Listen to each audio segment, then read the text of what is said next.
Habari za saizi. Sasa tumetengeneza some sort of portal, we may call it or server kwa ajili ya kutestia. Kwa hii tutatumia kwa ajili ya kutesti issue zote ambazo tumeziraise wakati wa nyuma. Baada ya hapo maana tutaendelea kutumia system yetu kama kawaida. Kwa hii tunatestia kwenye hii linki ambayo tutawatumia na credential kwa ajili ya kutesti zile functionality zote kama zinafanya kazi vizuri. Kwa acha tu login kwanza. Kwa tukilogin kwa sasa hivi maana yake hii hatujawekea data zozote, maana yake tutaweka data moja moja huku tukitoa maelezo zaidi. Kwa yule ambaye alikuwa bado hajaelewa zaidi system ili aweze kuielewa zaidi.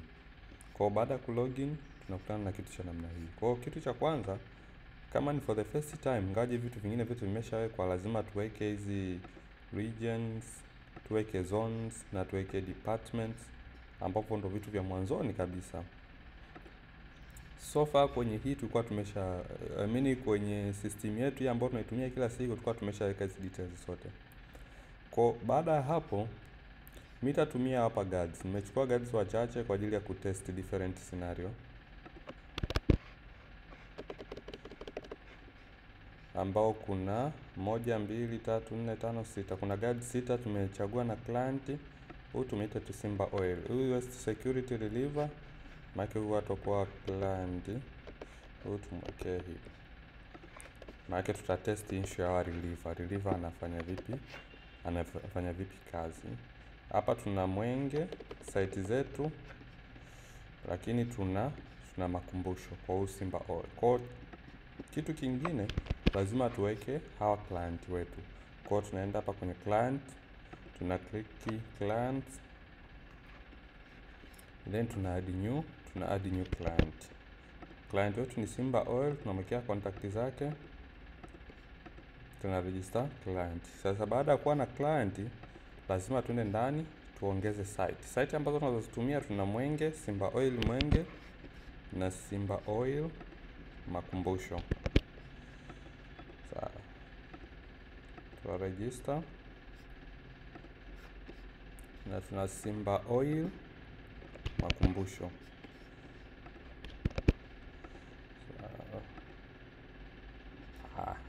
So far we have 2 sites, Simba Oil Makumbusho and Simba Oil Mwenge. Also you have 1 client which is Simba Oil. So the next step we are going to add these security guards. You have Renatus Muyanga Deus, Adija Misomari, Anton Julius Mafie, Victor Samuel Jenas. We have Mohammed Abed and Boston Matayo Kaya.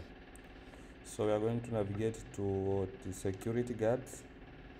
Then we are going to add one by another. The first one is Renatus Muyanga Deus. So his first name is Renatus Muyanga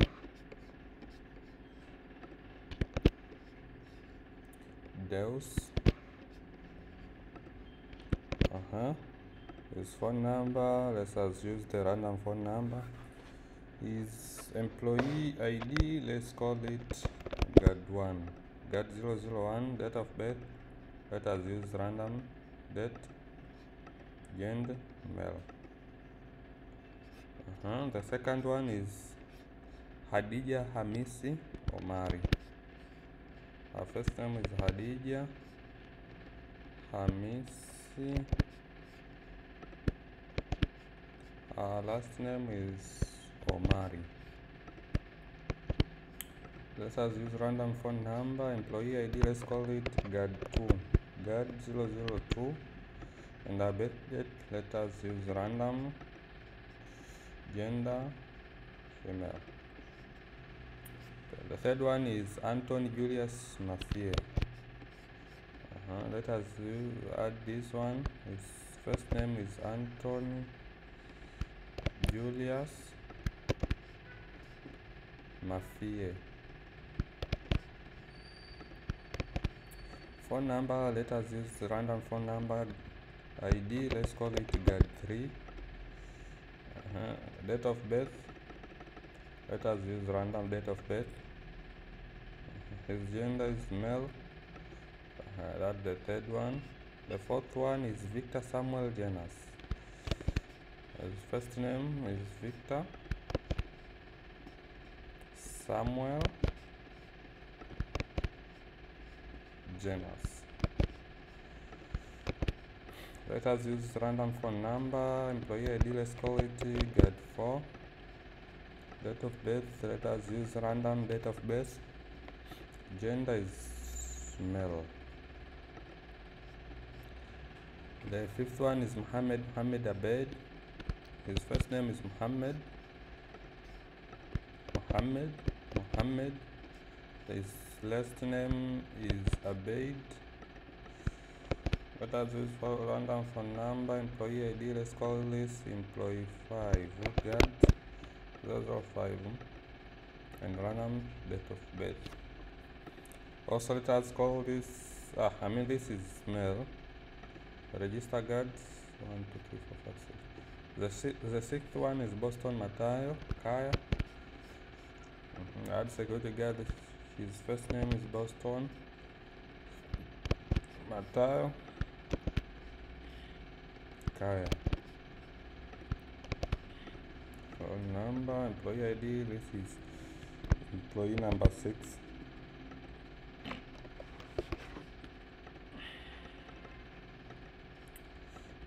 Gender male. Okay. So tumeweka tayari security guards wote 1, 2, 3, 4, 5, 6. Sawa. We have almost 6 security guards. Sasa tukija kwenye sidebar, naposema sidebar manake ni huu upande wetu. Tuna staff team, we have security guards, also we have relievers. Security guards, staff team, tukishawaweka manake watapata access direct, watakuwa na uwezo wa kulogin huko and so on. Sasa kwenye video yetu manake hatuzungumzia sana hawa kwa sababu wapo straightforward na wanafanya kazi. So far tunazokuwa tulimeweka guards kwa kibahati mbaya kumbe ni staff team, manake tunaweza kuchange hapa, change to staff team. But also we have relievers. Relievers manake wanatumika ku relieve hawa security guards. Sasa katika hawa security guards 6 tuwashuma wawili wa mwisho ni relievers. Kwa huyu ni reliever, lakini pia huyu ni reliever. Alafu tuende na hawa wengine. Kwa hawa wa mwisho we have Mohammed Abed and Boston Matayo Kaya. We are Boston Matayo Kaya na Mohammed Abed. Maana tuna click change to reliever na huyu Mohammed Abed change to reliever. Kwa tukienda kwenye relievers, maana tutakuja kuona tuna reliever wa we have Boston Matayo Kaya and Mohammed Abed. Security guards we have Victor Samuel Janus, Anton Julius Mafie, Hadija Hamisi Omari, Renatus Muyanga Deus. Haya, sasa tayari tumeshaweka Simba Oil, tumemweka na site zake zote tumemweka. Sasa tuassume tuchukue kipindi fulani labda ili tuje kwanza hawa security guards tuje tuwaassign kwenye hizi site zetu, alafu tuone je payroll inafanya vipi kazi na mahesabu yake yote. Tuassume tunaanzia ni 1 Mei mpaka sasa hivi ni 8 June, tuseme labda mpaka tarehe 10 Juni.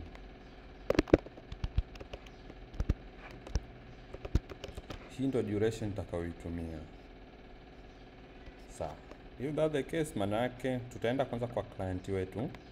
Sasa ili tuanze kufanya nanilizo zote lazima kwanza client tumwekee hii contract setting. Je, alianza na sisi lini?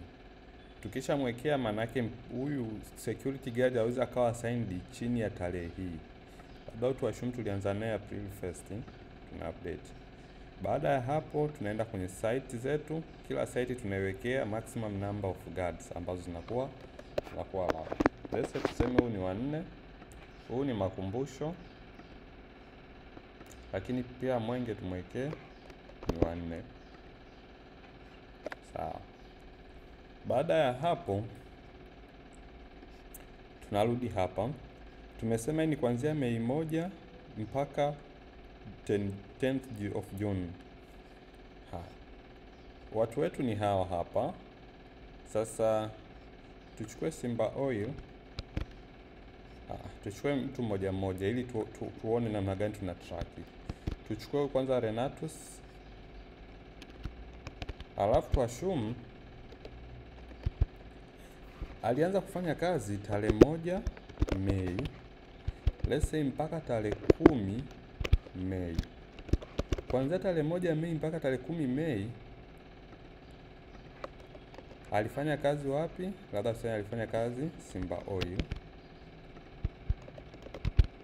Halafu kuja kuanzia tarehe 11 Mei, let's say mpaka tarehe 10, labda tarehe 19 Mei, akaja akafanya kazi wapi? Makumbusho. Halafu kuanzia tarehe 20 Mei mpaka labda mpaka hii tarehe 10 Juni akarudi wapi? Akarudi hapa Simba Oil Mwenge. Huyo ni wa kwanza.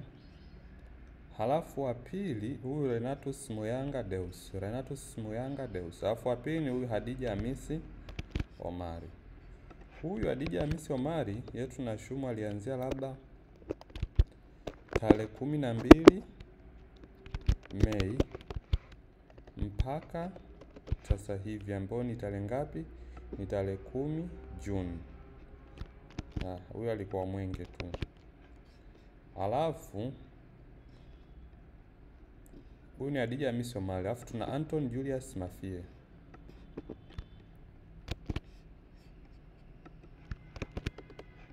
Ambaye huyu let's say alianza tarehe 5 labda Mei. Alafu yeye akaja akaishia labda tarehe 20 Mei. Wapi? Labda alifanya kazi Simba Oil Makumbusho. Alafu huyo alobaki labda yeye hakuwa assigned site yoyote. Alafu tuone je, hizi variation zote hawa wawili wa mwisho wenyewe ni nani? Ni relievers. Sasa kocha kwanza, maanake tunaanza kuadi hawa hizi working zao, schedule zao za kufanya kazi. Tukianza na Hadija Hamisi Omari, yeye imeanza tarehe 12 mpaka tarehe 10 Juni. Leo ni tarehe 8 Juni. Tunaanza na huyu. Kwa nini? Nitaelezea. Kwa tunaenda Hadija Hamisi Omari yupo Simba Oil Mwenge. Tunaenda kwenye site zetu, tunaingia kwenye Simba Oil, hapa nasoma Makumbusho Simba Oil Mwenge, tunaenda kwenye guards. Alafu tuna click add new. Tunamwadi nani? Ni huyu hapa Hadija Hamisi Omari. Wakati hapa kwanza tuna add, something you might notice ni kwamba hapa tuna Victor, Anthony, Hadija, Renatus, lakini hawa relievers hawapo. Which means kitu cha kwanza cha kunotice ni kwamba tunavoadi hawa security guards hapa, manake reliever hawawi assigned kwenye specific security guards. Badala yake wenyewe in case of emergency manake ndio wanakuja wana relieve. Tutakuja kuona wao ili itakuwaje au tutafanyaje kazi na wao. Sasa tunaendelea. Ni Hadija Hamisi Omari tarehe 12 mpaka tarehe 10 Juni. Kwa security reliever huyu ni samani hapo nimekosea. Tunakuja ni Simba Oil Mwenge, of course ni Mwenge. Kwa nimekosea. Tunaenda kwenye guards, tuna add new guards, tunaenda Hadija Hamisi Omari. Peak start and end date ndio tumesema tarehe 12 mpaka tarehe 10. Maana tunakuja Mei tarehe 12 mpaka tarehe 10 Juni. Hii hapa. Maana tuna add. Sawa. Baada ya kuadi, sofa sasa hivi natuonesha hichi kidude hapa chini. Natuambia huyu working at Simba Oil Mwenge until June 10th 2025 saa 6 AM. Kwa tukirudi hapa kwenye list all security guards, manake huyu lazima itakuwa inatuwekea huyu Adija Hamisi Omari anafanya kazi Simba Oil Mwenge. Sasa something to notice ni kwamba hii ni kama bado anaendelea kufanya kazi katika hii site. Ikiwa ameshaacha kufanya kazi kwenye hii site, manake hichi kidude akitufanyaje hakitaonekana. Labda tuone kwa vitendo. Huyu Adija Hamisi Omari tarehe 12 mpaka tarehe 10 yenyewe ana shida. Tunaenda Anton Julius Mafia. Alianza tarehe 5 mpaka tarehe 20 Mei. Which means tarehe 20 maana yake imeshapita. Kwa hiyo tuna expect hii working art isionekane. Kwa hiyo tunarudi. Huyu anafanya kazi ni Makumbusho. Kwa hiyo tunarudi kwenye client site yetu Makumbusho guards. Hapa tuna add nani tunamwadi? Anton Julius Mafie. Huyu hapa Anton Julius Mafie amefanya kazi kuanzia tarehe 5 mpaka tarehe 20. Ni Simba Oil Makumbusho. Kuanzia tarehe 5 mpaka tarehe 20. Kwa tunaweza kumwadi. Kwa still bado tumemwadi lakini hapa haonekani. Lakini tukienda kwenye guard logs inatuonesha huyu alianza kufanya kazi kuanzia tarehe 5 mpaka tarehe 20. Something also to notice ni kwamba hawa tumeweka kwa mfano kama hapa maximum ni 4. Sasa 4 manake tunahesabu kwa sasa hivi. Kwa sasa hivi so far Simba Oil hana security guard yoyote. Manake hii ni alikuwa anafanya kazi ni wakati wa nyuma. Na ukijaribu kuangalia hapa inasema not set working schedule. Ni kwamba hii manake inaonyesha kwa sasa hivi huyu mtu anafanya kazi wapi? Kwa kuna uwezekano huyu mtu tukamkuta somewhere sehemu nyingine, alafu hapa ikawa inasoma nanili nyingine. Tutakuja kuona inamaanisha nini hapo. Huyu ni Anton Julius Mafie. Tunaenda kwa huyu wa kwanza, Renatus Muyanga Deus. Tarehe 1 mpaka tarehe 10 alikuwa Simba Oil Mwenge. Hii ni Simba Oil Makumbusho. Sasa tunarudi kwenye site Simba Oil Mwenge security guard. Alikuwa tarehe 1 mpaka tarehe 10 ni Simba Oil Mwenge. Renatus Muyanga. Kwa tuna add Renatus Muyanga from tarehe 1 mpaka tarehe 10. Tarehe 1 mpaka tarehe 10. Then what? Hapo tumeadi hajaonekana lakini tutamkuta huku as expected. Then tarehe 11 mpaka tarehe 19 alikuwa Makumbusho. Tarehe 11. Something also to notice ni kwamba tukirudi hapa, hii ni tarehe 11 mpaka tarehe 19. Kumbuka huyu tarehe 1 mpaka tarehe 10 tayari alikuwa yupo Simba Oil wapi? Mwenge. Sasa what if ukajikuta labda umesahau? Tuseme labda akaanzia tarehe 6 mpaka tarehe 19. Tunajua kabisa tarehe 6 alikuwa anafanya kazi wapi? Simba Oil. Sasa system hairuhusu overlapping. Tukijaribu kuadi itatuambia this guard already working on other site, which means katika hii range ambayo tumechagua kuanzia tarehe 6 mpaka tarehe 19 kuna siku mojawapo au siku nyingi tu ambazo huyu security guards alikuwa anafanya kazi sehemu nyingine. Na tukirudi huku ni reality, tarehe 1 mpaka tarehe 10 alikuwa anafanya kazi wapi? Simba Oil. Kwa system hairuhusu kuweka hii schedule afu zikawa zina overlap. Kwa lazima tuanze hapa ameanza tarehe 1 mpaka tarehe 10, lazima tuanze tarehe 11. Tukianza tarehe 10 still bado tarehe 10 alikuwa anafanya kazi wapi? Simba Oil. Kwa lazima tuanze tarehe 11 mpaka tarehe 19. Kwa tunakuja tunarekebisha ni kuanzia tarehe 11 mpaka tarehe 19. Ukiona hii inakusumbua maana ukikliki mara mbili unakuwa kama unaanza upya kuhusiana na hii kalenda. Tarehe 11 mpaka tarehe 19 tuna add tayari. Kwa hapa tumeshamuadi lakini hajaonekana. Kwa nini? As we expected. Tarehe 11 mpaka tarehe 19 alikuwa anafanya kazi hapo lakini tarehe imeshaisha. Tunakuja tena tarehe 20 mpaka tarehe 10 Juni yupo Simba Oil Mwenge. Sawa. Maana tunaenda sasa kwenye Simba Oil Mwenge. Hapa Simba Oil Mwenge tarehe 20 mpaka tarehe 10 Juni. Na hapa tunaongeza huu ni Renatus Muyanga Deus. Kuanzia tarehe 20 mpaka tarehe 10. Kwa hiyo tunaenda tarehe 20 mpaka tarehe 10.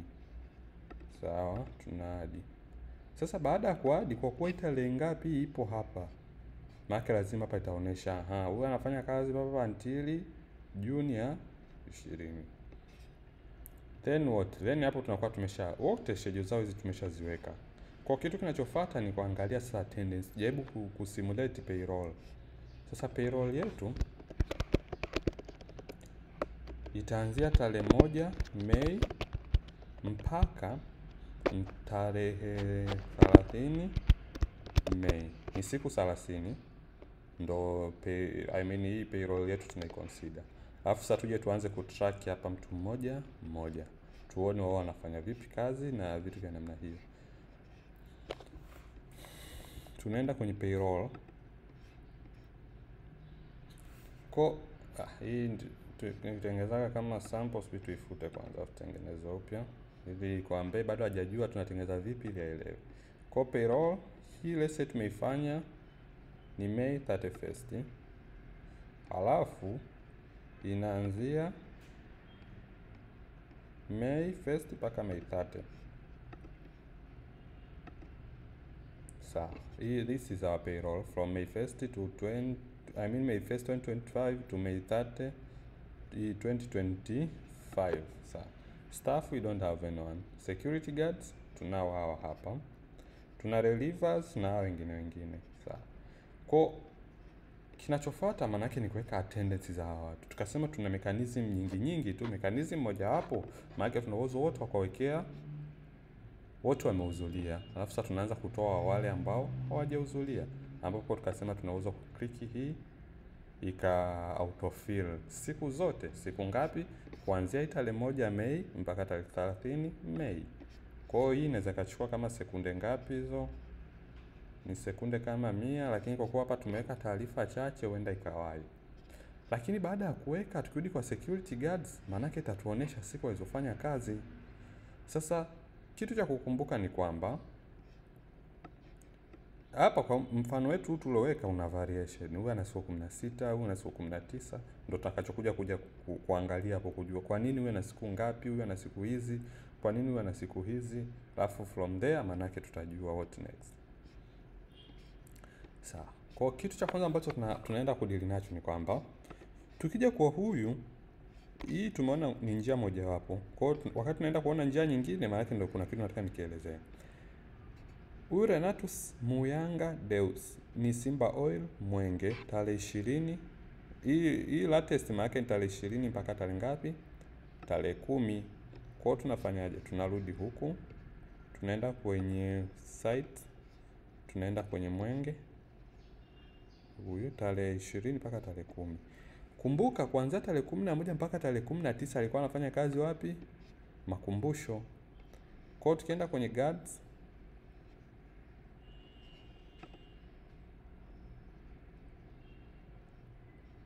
wapi? Ni attendance.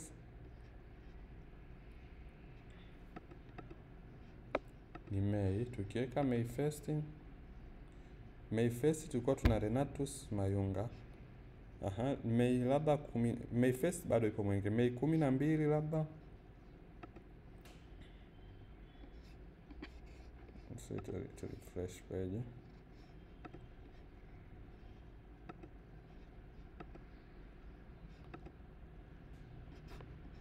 By the way, tunaweza tukaje kwanza hapa tukaangalia ile security nini attendance zao, kujua lini alikuwa wapi.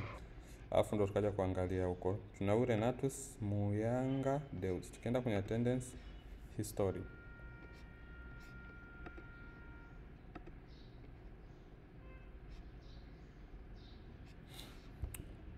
Tarehe 1 alikuwa yuko Simba Oil, maana hapa inaonekanika.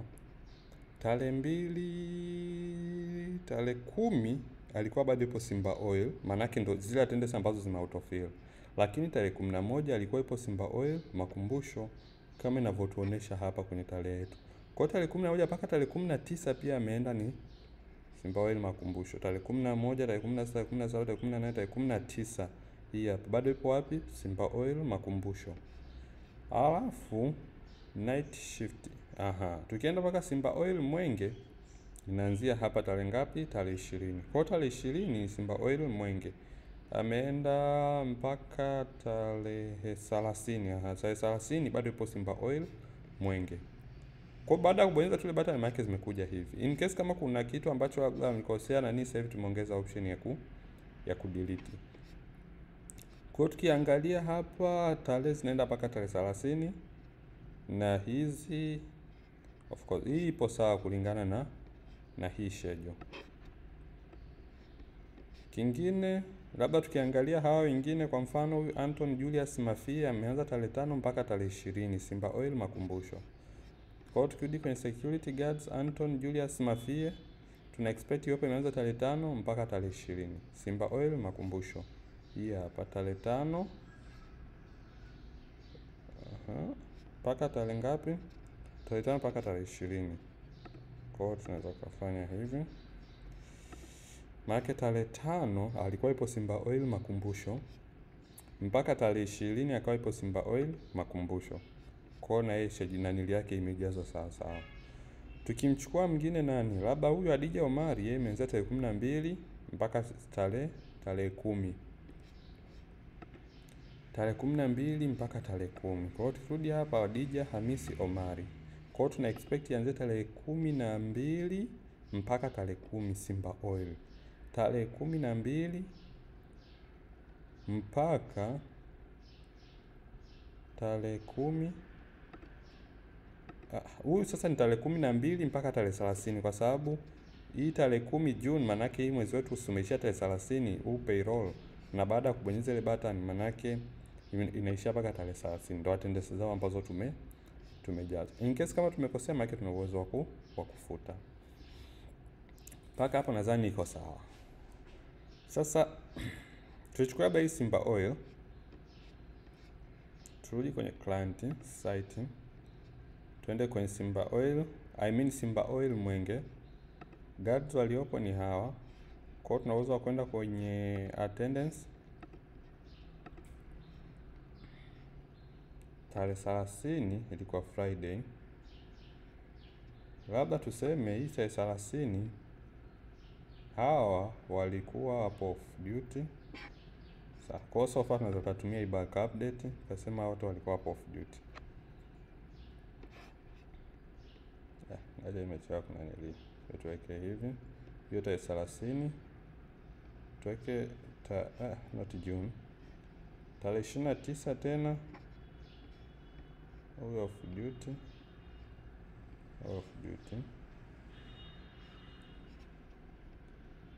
Tarehe 29 tarehe 30, 29 na tarehe 28 tuweke siku 4 na tarehe 27.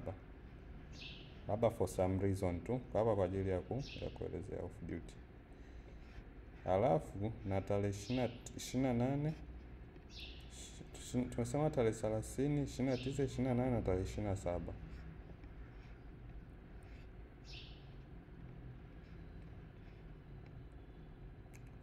Siku 4. Alafu maana siku 30 tukitoa siku 4 zinabakia zile 26.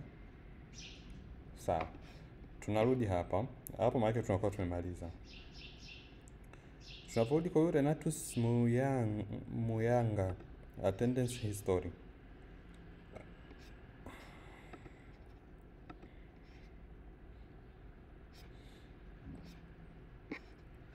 Tumemwekea kuanzia tarehe 27 mpaka tarehe 30 zote alikuwa yuko off duty. Which means zinabakia hizo tarehe zingine. Kwa hiyo ameanza kufanya kazi tarehe 1 mpaka tarehe 30. Kwa hiyo atabakia anafanya kazi siku ngapi? Siku 26. The same na yule mwenzake. Kwa hiyo tunaporudi kwenye payroll yetu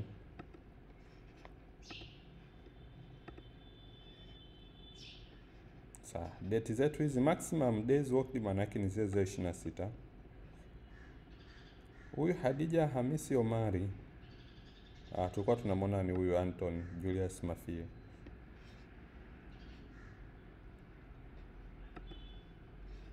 Ambaye ndo tumemwekea hizi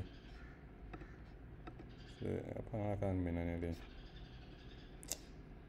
Hapo sama ni Hadija Hamisi Omari ndo naye tumemwekea hizi nini off duty. Kwa Kwa hiyo tumewekea off duty watu wawili, Hadija Hamisi Omari na huyu of course ni Hadija Hamisi Omari na huyu mwenzake ambaye ni Renatus. Sasa hizi siku ambazo hawa hawapo, maana yake hapo ndo tunakuja concept ya nani? Concept ya reliever. Sasa site yetu ni Simba Oil Mwenge. Halafu tunaweka reliever sasa katika hizi site. Hizo siku 4 tunawekaje? Maana yake tunakuja kwa reliever. Halafu tunaingia kwa reliever mmoja hapo. Labda huyu Boston anaenda kumrelieve huyu Anton. Kwa hiyo tunakuja hapa add reliever attendance. Kama you have noticed something, manake tukiwa kwenye security guard wale wa kawaida, manake hakuna hiyo option ya kumrelieve. Kwa hiyo tunasema amemrelieve wapi? Hii ni Simba Oil Mwenge. Ilikuwa tarehe ngapi? Ilikuwa ni Mei, June tarehe 30. Kwa huyu reliever manake tarehe ngapi? Tarehe 30 Simba Oil manake ali relieve. Sasa in case na nili ambayo tumeweka hapo restriction ni kwamba ni ile kama restriction ya guards wote. Manake huyu hawezi akafanya kazi shift moja mara mbili. Yaani ipo at the same time yupo Simba Oil Makumbusho na at the same time yupo Simba Oil Mwenge at the same date. In case utaadi hivyo, manake itakwambia labda tuadi hapa kwa tarehe 30. Itatuambia this guard has been assigned at this date already. Sawa? Sasa tufanye hii ilikuwa ni Simba Oil Mwenge. Hiyo ni tarehe 30. Labda na tarehe 29 akawa reliever. Tarehe 29 na tarehe 30. Labda na tarehe ngapi zile zote akawa ni reliever. Simba Oil Mwenge tarehe 29. Halafu na tarehe 30, tarehe 29 na tarehe 28. Halafu tuje tuweke na tarehe 27. Maana zile siku 4 zote amefanya ku relieve. Maana na tarehe 27. Sawa. Huu ni reliever wa kwanza. Kwa tunapoenda kwenye payroll yetu,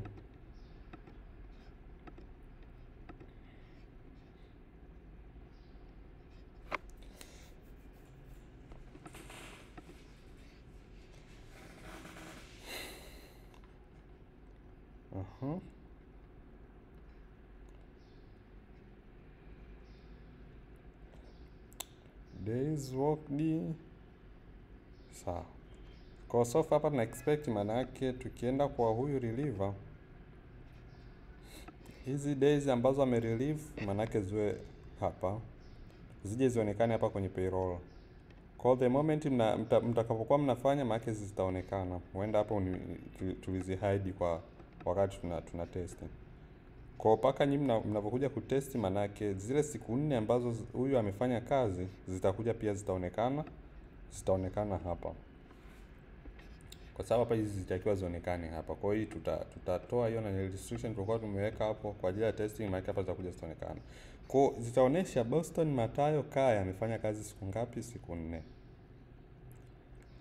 Lakini amefanya kazi kama nani? Amefanya kazi kama reliever. Kwa the same na huyu mwenzake tunauzo kunaewa kumwekea hizo aka relieve hizi site, maana yake inakuwa. Kwa hapo tumeshaona concept ya reliever na concept ya hawa security guards.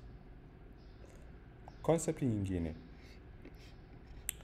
hapa tuna total earnings na tuna total deductions. Pia huku pote nasoma 00 kwa sababu hawa hatukuwekea salary, hatujawekea chochote kile. So what next? Maana tukiingia kwa huyu kwa mfano Renatus Muyanga Deus, tukija hapa chini tunaona tuna salary settings. Kwa tukisema labda huyu analipwa 400,000, tunaweka na bank name na hizi details zingine. Tuna update salary. Sasa tukisha update hapa salary, tukirudi kwenye payroll, what we expect, we don't expect anything to change kwenye zile payroll ambazo tumefanyaje, tumezitengeneza.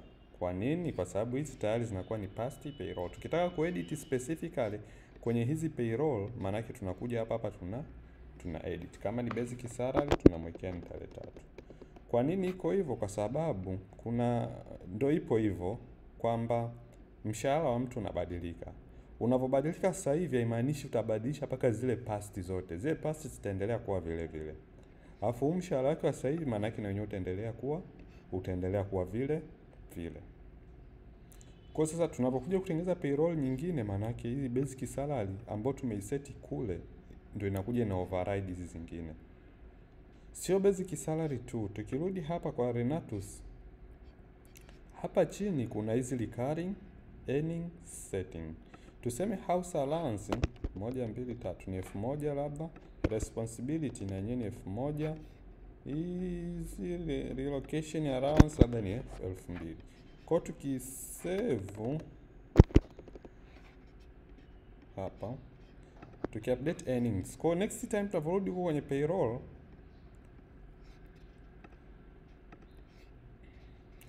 Renatus maana tuna expect earning, tunapokuja hapa automatic hizi zije huku. Sasa kwa kuwa hizi ni past records, haziwezi zikaja zika override. Kwa hiyo sasa tukirudi kwenye payroll hapa, let's say tutengeze tu hapa payroll moja kwa ajili ya kutest. Hiyo ilikuwa nimeifirst mpaka May 30. Labda turudi June, tuseme ni June 1st, labda ni alafu imeanza June 1st mpaka June 10. Tuassume tu imeanza tarehe 1 mpaka tarehe 10. Tukienda kwa security guards, maana hapa itatuambia basic salary yake ni ngapi? Ni 4000. Hii imetoka wapi? I mean 400,000 not 4000. So 400,000 imetoka kwenye ile ya profile. Alafu hapa total earnings imesema ni shilingi ngapi? Ni 4000. Tukiklik hichi kidude hapa itatuambia house allowance 1000, responsibility 1000 na relocation allowance ni shilingi ngapi? Ni 2000. Kwa hizi zimetoka hapa. Hapa ni 4000 na hizi details zingine. Kwa baada ya kujaza hapa, tuna expect zitakuja kubadilika kwenye zile payroll zitakazofuatia na hazitobadilisha payroll za nyuma. Kwa payroll za nyuma manake tuna edit manually kila payroll. The reason behind ni kwa sababu hizi payroll details siku zote za nyuma huwa hazibadiliki as long as zimeshatengenezwa. In case kama tutaforce zibadilike, manake itakuwa ni kama scenario ifuatayo. Nimeanza kazi mwezi wa kwanza nikawa nalipwa 200,000. Mwezi wa 3 labda nikalipwa 400,000. Mwezi wa 6 nikalipwa 500,000. Let's say mwezi wa 8 wakati nalipwa 600,000, wakati tumeedit ikaedit mpaka kodi zangu za mwezi wa kwanza, maana ikaonyesha tokea mwezi wa kwanza ninalipwa shilingi ngapi? 600,000, which is not true. Hapo nadhani tumeelewana. Next things, tuna delete kwanza hii, tunarudi hapa. Tumeshaelewa kwamba tukiseti hizo details huko na vitu vingine maana vinafanya kazi namna hiyo. Tuje kwa huyu Renatus Muyanga Deus. Analipwa 300,000. Total earning, total deduction, gross salary, taxable salary, vyote vimekuja mpaka net pay imekuwa 400,000, F93 na vitu vya namna hiyo. Sasa hivi vitu vingine vimetoka wapi? Tukumbuke huwa tunachukua ni basic salary, tunatoa zile absenteeism amount or whatever, alafu tuna plus ni ile inaitwa ni moja ya allowance ni sawa kidogo. Kwa nini F76? Point yangu kwa nini F70 ngapi imekuja hapa? Yaani amini hapa basic salary ni F30. Alafu tuna ila 500 na F70 hapa imekujaje? Inaitwaje?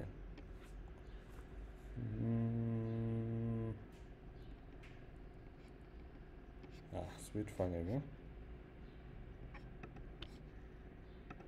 Hapa samani kwanza ili tuje hapa. Hapa nakuja kuangalia formula ili tusichanganye. Hapa sio lazima muelewe sana, hapa naangalia formula tu. Inaitwa normal overtime samani. Kwa ni normal overtime.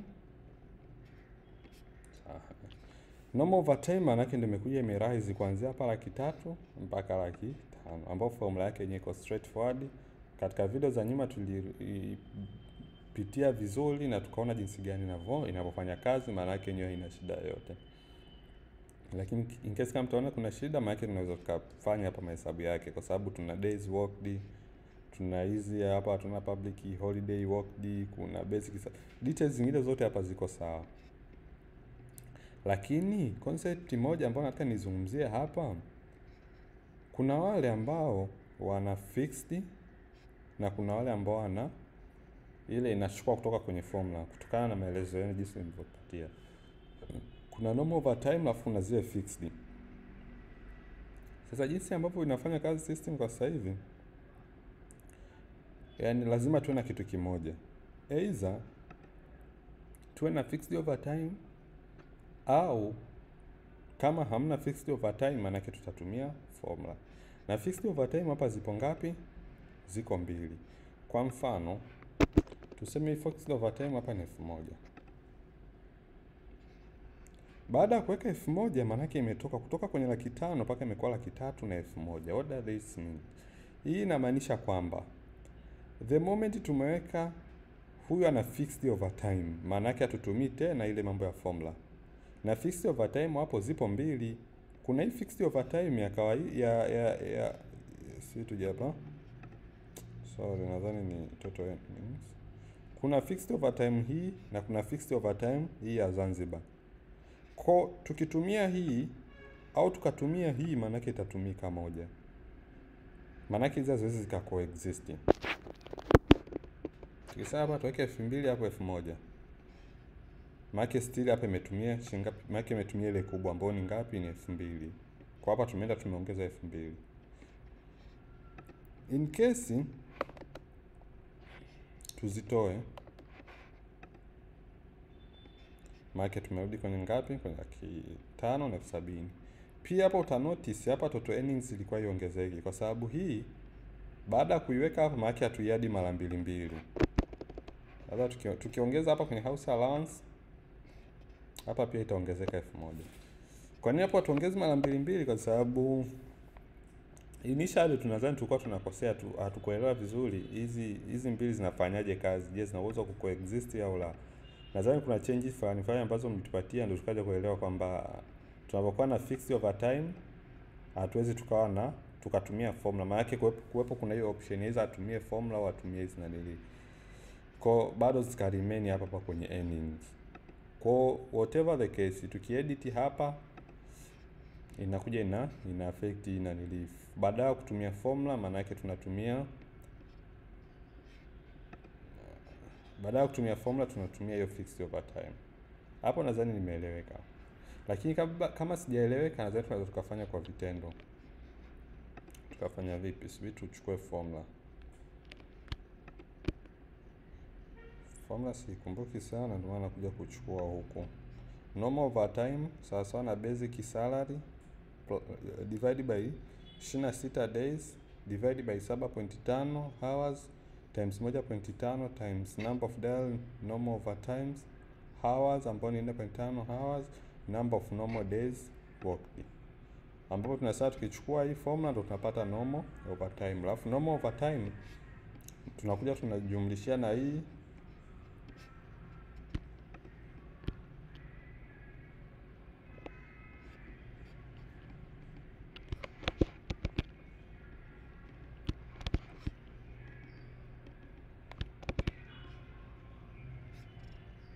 kupata gross salary. Maana tunachukua normal overtime tunajumlisha na zile public holiday, tunajumlisha total earnings zote na salary yake, tunatoa na ile absenteeism amount ambayo hapa inakuwa ni negative. Kwa baada ya kutoa ndo tunakuja tunapata hichi kitu. Hapo nadhani imeeleweka. Concept ya absenteeism amount, kwa mfano hapa basic salary ni 300,000 na kitu cha kunotice ni kwamba the same na hizo absenteeism amount and whatever, maana yake zenyewe zinaenda ku affect ile normal overtime, kwa sababu normal overtime pale inaenda inapunguza days, yani ina affect sehemu mbili. Sehemu ya kwanza kwenye normal overtime. Kwa nini? Kwa sababu normal overtime kuna zile days worked, maana yake hapa zitafanyaje? Zitapungua based on the formula. Sehemu ya pili tuisema mwisho kabisa lazima tuje tupunguze na zile absenteeism amount. Labda tu download hii receipt yake tuone.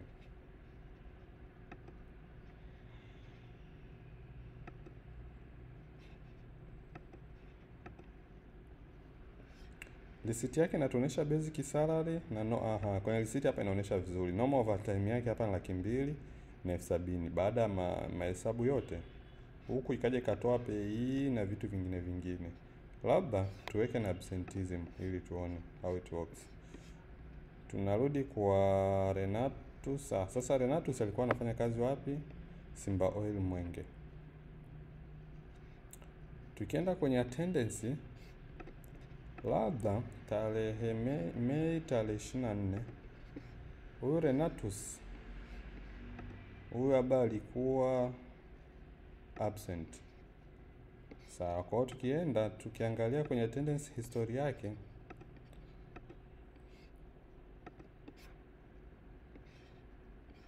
tarehe 24 alikuwa yuko absent. Kwa hiyo tunarudi kwenye payroll. Sasa payroll maana inatuambia ni siku ngapi? 25. Kama we have not something maana huku imepungua. Labda tu download na hii receipt yake ili tuone zote mbili kwa pamoja.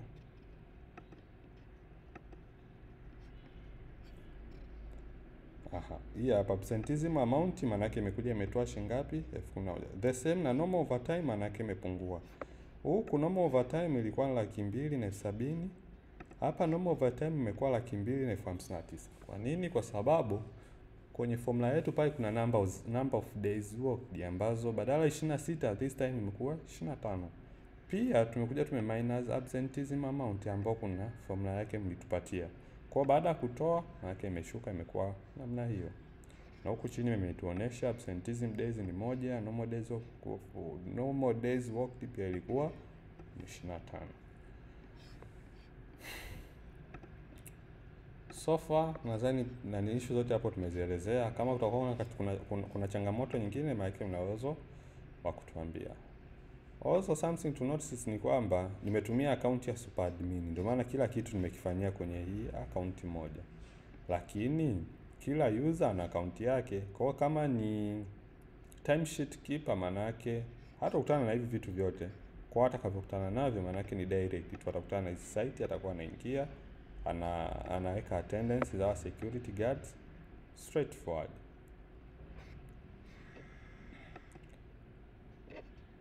Kama ni